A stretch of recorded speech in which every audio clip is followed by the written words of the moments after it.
ये कहानी एक हरे भरे जंगल की है जहाँ कई सारे पक्षी अपना जीवन बसर कर रहे थे। उसी जंगल में एक कालू नाम का कौवा था जो अकेला ही एक टूटे फूटे घोंसले में रहता था। वो अपना गुजारा करने के लिए जंगल के बाहर एक खेत में मजदूरी करता था, जिसके बदले उसे कुछ पैसे मिल जाते थे, जिससे वो अपना घर का गुजारा करता था। एक दिन कालू कौवे को खेत में काम करते करते देर रात हो जाती है।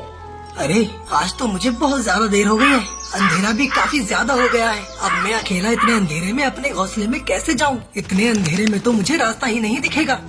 कालू कौवा खेत के बाहर आता है तो चारों ओर अंधेरा ही अंधेरा छाया हुआ था। सामने कुछ नजर ही नहीं आ रहा था। ये देखकर कालू कौवा घबरा जाता है। अरे बाहर तो बहुत ज्यादा अंधेरा है। मैं काम करता हूँ, आज रात इसी खेत में सो जाता हूँ। वैसे भी अंधेरे में उड़कर जाना खतरे से खाली नहीं है। कहीं मैं किसी पेड़ से टकरा गया ना तो लेने के देने पड़ जाएंगे। तब तक आप लोग कमेंट में बताएं 56 + 78 कितने होते हैं। कालू कौवा वहीं खेत में सो जाता है। तभी अचानक वहाँ एक काली बिल्ली प्रकट होती है जो कालू कौवे को उठाकर पटक पटक कर मारने लगती है। अरे मेरे बाप रे, अरे बाप रे, अरे अरे अरे कौन है रे? अरे बचाओ रे, अरे कौन है, कौन है?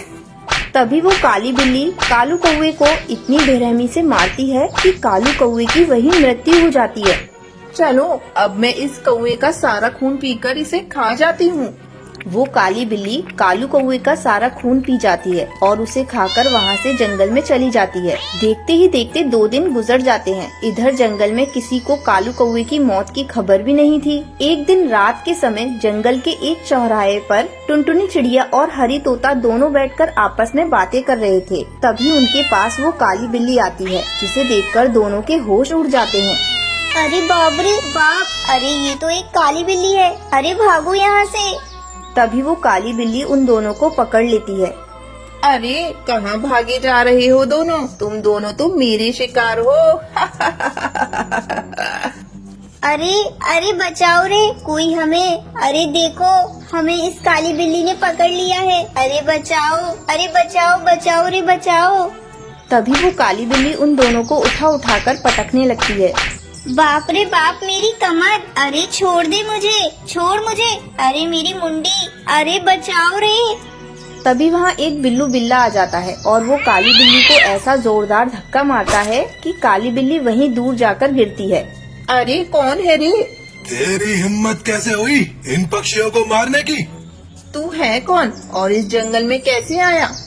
मैं बिल्लू बिल्ला हूँ। तुझे किसी पक्षी की जान नहीं लेने दूंगा।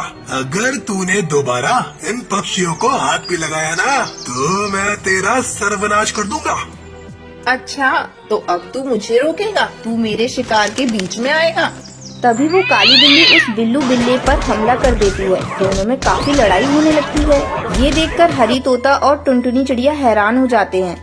अरे तोते भाई, हमें तुरंत सारे पक्षियों को जगह देना चाहिए, चलिए चलिए। तभी हरी तोता और टुनटुनी चिड़िया चिल्लाकर सारे पक्षियों को वहाँ बुला लेते हैं और वो बिल्लू बिल्ला उस काली बिल्ली को मार मार कर पूरा लहूलुहान कर देता है। अरे देख क्या रहे हो साथियों? अरे फटाफट लकड़ियाँ जलाकर अपने हाथों में ले लो और इस काली बिल्ली को जला दो। जल्दी जल्दी सारे पक्षी अपने अपने हाथ में एक जलती हुई लकड़ी लेकर आते हैं। जंगल वासियों, अब आप सबको डरने की कोई आवश्यकता नहीं है। अब ये काली बिल्ली आप सबको कुछ नहीं करने वाली। मेरे होते हुए ये आप सबको कोई नुकसान नहीं पहुंचा सकती। टुनटुनी चिड़िया अपने हाथों में रखी वो जलती हुई लकड़ी उस काली बिल्ली के ऊपर फेंक देती है, जिसके बाद वो काली बिल्ली बुरी तरह से जलने लग जाती है। सभी पक्षी उस बिल्लू बिल्ला का शुक्र अदा करते हैं और फिर सभी पक्षी खुशी खुशी रहने लगते हैं।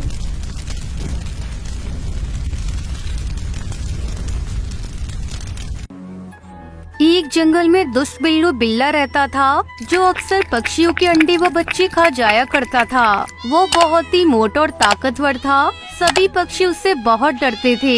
उसी जंगल में टुनटुनी नाम की चिड़िया अपने पति बंटी के साथ घोंसला बनाकर रहती थी। टुनटुनी और बंटी कबूतर एक दूसरे से बहुत प्यार करते थे।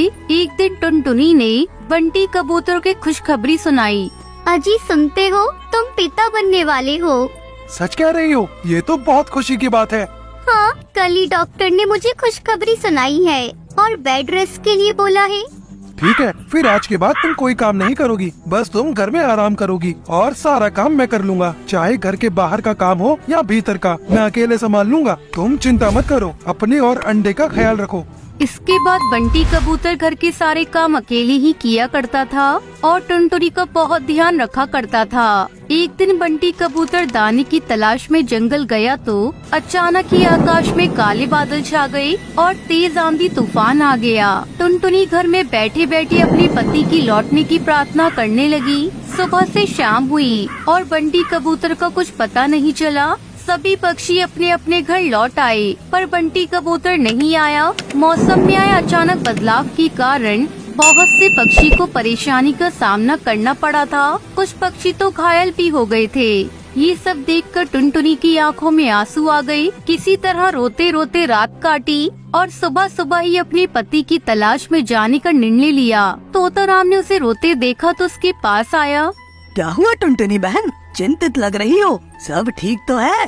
क्या बताऊं भैया, बंटी कबूतर कल दाना ढूंढने गए थे, वो अभी तक लौटे ही नहीं है। मैं उनकी तलाश में जा रही हूँ। ओह, तो ये बात है। दरअसल कल अचानक ही मौसम में ऐसा बदलाव आया कि जिसके विषय में हम पक्षी भी अनुमान नहीं लगा सके, जिसके कारण हम पक्षी अपने घर का रास्ता ही भटक गए। इतनी तेज आंधी और तूफान था कि हाथ को हाथ ही नहीं दिखाई दे रहा था। हवा इतनी तेज थी कि सब कुछ अपने साथ उड़ाए ले जा रही थी। ऐसे में हवा के विपरीत दिशा में उड़ पाना असंभव हो गया था। मैं खुद आधी रात घर लौटा हूँ। भगवान, बंटी कबूतर सही सलामत हो। मैं उनकी तलाश में जा रही हूँ। टुनटुनी, तुम ऐसी हालत में क्यों परेशान होगी? मैं हूँ ना, मैं उसे ढूंढ लूंगा। अंतिम बार मैंने उसे जामुन के पेड़ के पास देखा था, वहीं से उसे ढूंढना शुरू करता हूँ। तुम घर पर आराम करो। तोताराम ने बहुत समझाया पर टुनटुनी नहीं मानी और तोताराम के साथ साथ जंगल में बंटी कबूतर को पुकारने लगी। जामुन के पेड़ के पास उन्हें बुलबुल मिली। तुम लोग किसे ढूंढ रहे हो? मेरे पति बंटी कबूतर कल दाना ढूंढने गए थे, वो अभी तक लौटे नहीं। हम दोनों उन्हीं को ढूंढ रहे हैं। तो ये बात है, कल बहुत तेज आंधी आई थी। हवाएं पूर्व दिशा से पश्चिम दिशा की ओर चल रही थी और सब कुछ अपने साथ ले जा रही थी। मेरे ख्याल से हमें पश्चिम दिशा में तलाश करना चाहिए। चलो, मैं भी तुम लोगों के साथ चलती हूँ। धन्यवाद बुलबुल बहन। इसमें धन्यवाद की क्या बात है? एक पक्षी दूसरे पक्षी के काम नहीं आएगा तो कौन आएगा? इस प्रकार वो तीनों मिलकर बंटी कबूतर को ढूंढने लगी और कुछ आगे जाने पर उन्हें कौवा मिला। क्या हुआ टुनटुनी बहन? मेरे पति बंटी कबूतर कल से घर नहीं लौटे हैं। मैं उन्हीं को ढूंढ रही हूँ। ओह, ये जानकर बहुत दुख हुआ कि तुम ऐसी हालत में तुम्हें इतनी परेशानी उठानी पड़ रही है। चलो, मैं भी तुम्हारे साथ बंटी कबूतर को ढूंढने चलता हूँ। धन्यवाद कालू भैया। पहले भैया बोलकर अपना बनाती है, फिर धन्यवाद कहकर पराया कर देती हो। चलो बहन, जल्दी चलो, कहीं देर ना हो जाए। थोड़ा आगे जाने पर उन्हें झाड़ी में बंटी कबूतर का पंख फंसा हुआ दिखाई दिया। ये तो मेरे पति बंटी कबूतर का पंख है। इसका मतलब वो यही कहीं आसपास होंगे। ये इलाका तो बिल्लू बिल्ले का है, वो पास ही में रहता है। अगर बंटी कबूतर उसके हाथ में पड़ गया तो मुझे अफसोस है कि अब तक वो जीवित नहीं बचा होगा। नहीं, ऐसा मत कहो। बंटी कबूतर को कुछ नहीं हो सकता। मुझे बताओ, वो बिल्ला कहाँ रहता है? मैं उससे अपने पति की जान की भीख मांगूंगी। अगर वो फिर भी नहीं माना तो मैं उससे कहूंगी कि वो मुझे भी खा जाए। मैं बंटी कबूतर के बिना अकेले संसार में नहीं जीना चाहती। अरे टुनटुनी, ऐसा क्यों कहती हो? अपनी नहीं तो अपने बच्चों की तो परवाह करो। भगवान न करे बंटी कबूतर के साथ कुछ अनहोनी हो, पर यदि कुछ भी हो जाए तो तुम्हें चिंता करने की कोई जरूरत नहीं। हम सभी पड़ोसी पक्षी तुम्हारा ध्यान रखेंगे। हाँ, हम भी तुम्हारा ध्यान रखेंगे। तुम खुद को कभी अकेली मत समझना। चलो, उस बिल्ले का घर उस तरफ है। भगवान करे कि सब ठीक हो।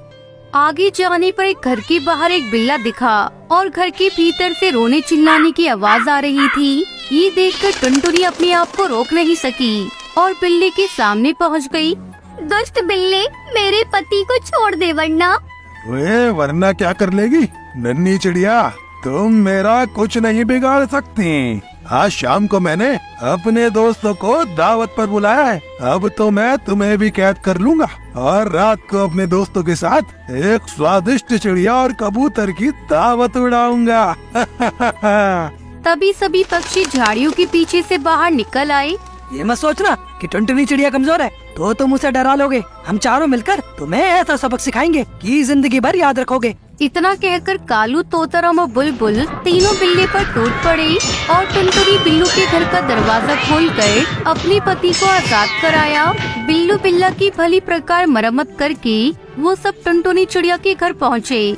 मैं आंधी से उड़कर झाड़ियों में गिर गया और घायल हो गया। उसी का फायदा उठाकर बिल्लू बिल्ला ने मुझे अपना कैदी बना लिया। धन्यवाद भाइयों, आप सबने मेरी जान बचाई, वरना तो मैं टुनटुनी को दोबारा देख पाने की आशा ही खो बैठा था। धन्यवाद हमारा नहीं, टुनटुनी बहन का करो। टुनटुनी बहन बहुत ही हिम्मती और आशावादी हैं, जिसके कारण तुम्हारी जान बच सकी। अगर वो तुम्हें ढूंढने का प्रयास ही नहीं करती तो शायद वो बिल्ला तुम्हें आज खा गया होता। ये तो बिल्कुल सही बात है। मैं तो इसकी बहादुरी को सलाम करता हूँ। इनकी हिम्मत देखकर तो हमें उस बिल्ले से लड़ने की हिम्मत जागी, वरना हम सभी पक्षी दुष्ट बिल्ले से बहुत डरते थे। बंटी कबूतर भाई चिंता मत करना, हम तुम्हारे भोजन और जल की व्यवस्था कर दिया करेंगे। आज से हम दोस्त हुए। बंटी कबूतर टुनटुनी ने सभी का धन्यवाद किया और खुशी खुशी रहने लगे। आज हमने सीखा कि हिम्मत वालों की कभी हार नहीं होती, लहरों से डरकर कभी नैया पार नहीं होती।